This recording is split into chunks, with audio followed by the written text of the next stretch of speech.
We just finished a great ride. I like to keep the bike clean and wash it probably after every 5th ride, give it a good cleaning and a lube. So what I thought we would do this morning is kind of show you the tools and the process for doing what I want to talk about as you're beginning to clean your bike is that if you do have a bike computer on the handlebars, real good move to take that off at the very beginning so you don't inadvertently ruin your bike computer. Like to start the whole process in using Dawn liquid detergent. Just shoot some in a bucket and you're pretty much ready to go from there. You want to begin with lightly hosing the bike off. Real important tip, don't spray real hard into the bearings and the lubed areas. You could flush out all your lubrication and cause yourself a bigger problem. So hose nozzle, light spray to get things going. Then I'll use a series of brushes and sponges to get the job done. So really these 3 and maybe a smaller one for hard to reach places is about all you need. I like to start with the drivetrain because that's the area that's critical to the overall operation of the bike.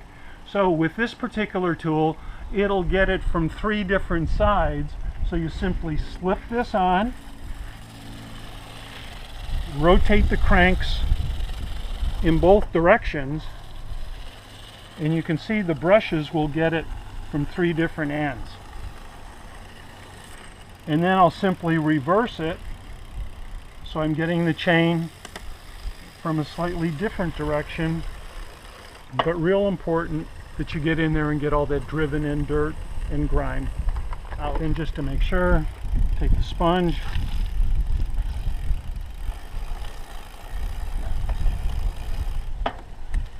and you can see our sponge is still picking some up.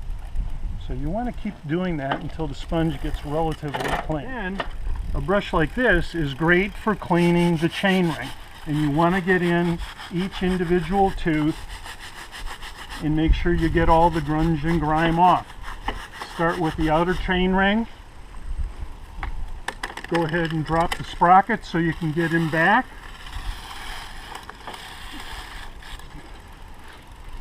Then, old worn toothbrush is great for getting in those hard to reach places that you can't get with the bigger brushes. So I just use a little extra water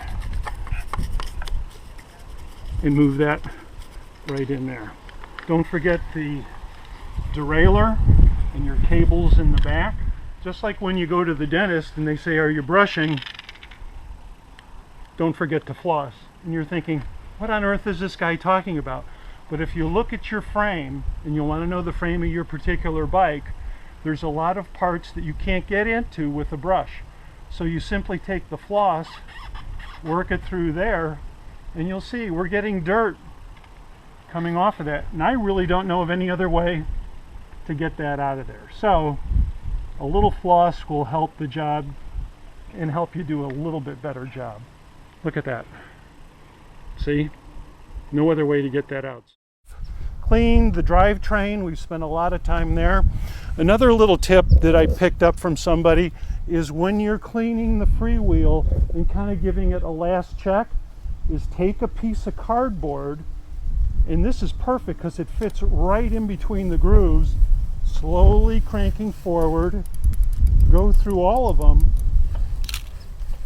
to make sure that you've got any accumulated dirt, and it does a nice job of cleaning the sides and any areas the brush might have missed. Once the bike's dried, and I'll usually just let that sit out here, and within an hour it's dry. I'll give it a little shake, get the residual water off, and then I'll begin the process of lubing the chain. Now some people just like to kind of run it right along the chain and then immediately wipe it off. Something that works a little bit better for me is picking a good place to start, and you can see here's the link that holds my chain together. So what I'll do is I'll start with that particular link and drop one drop on each one of the pins going through. And yep, there's 108 of them. It takes some time, but that way you're getting your lubricant on right where it needs to be. So I strongly encourage you to do that. Then I'll let the bike sit, sometimes even overnight, and then wipe it with a clean rag to get any residual lubricant off. But that was another tip I picked up from somebody that really helps extend the life of the drivetrain. Another tip too is make sure that you drop some lube back on the springs in your clips, so easy entry and exit when you need to do that. The pivots here that we flossed earlier, important to drop some fresh lube in there. Probably your last thing you want to do is a quick inspection of the bike.